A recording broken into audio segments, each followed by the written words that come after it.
Drama serial Humraaz की आने वाली एपिसोड बहुत ज़्यादा इंटरेस्टिंग होने वाली हैं। आने वाली एपिसोड्स में आप देखेंगे कि सैम की माँ क्योंकि सारा से मिलने के लिए आती हैं।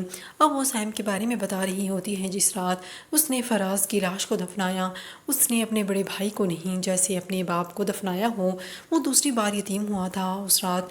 अब जिस तरह से वो इमोशनल होकर बातें बता रही होती हैं, सब बहुत ही ज़्यादा दुखी हो जाते हैं। अब सारा की बहन भी जिस तरह उदास होती है, उसकी माँ कहने लगती है क्या तुम भूल गई जो कुछ इसने सारा के साथ किया था। और दूसरी तरफ आप ये भी देखेंगे कि सैम के कहने पर उस घर के मुलाजिम अब सैम अहमद की माँ के पास आते हैं और उसे सब हकीकत से आशना कर देते हैं, लेकिन फिर भी उस पर कोई असर नहीं होता। और दूसरी तरफ सारा का वालिद भी अब अहमद को ढूंढने की कोशिश कर रहा होता है। तो सारा कहती है आप उसे ढूंढ तो लेंगे, लेकिन क्या वो वापस भी आएगा। और दूसरी तरफ अब सारा की बहन भी उससे कह रही होती है मुझे लगता है कि अहमद भाई ख़ुद तुमसे दूर हो रहे हैं, क्योंकि वो तुम्हारे मैसेज वगैरह देख कर भी तुमसे कोई रब्ता नहीं कर रहे। और दूसरी तरफ आप देखेंगे कि अब सारा कह रही होती है सैम की माँ से आप चाहती हैं कि मैं आपके बेटे को माफ़ कर दूँ, तो आप दोनों को मेरी एक शर्त माननी पड़ेगी।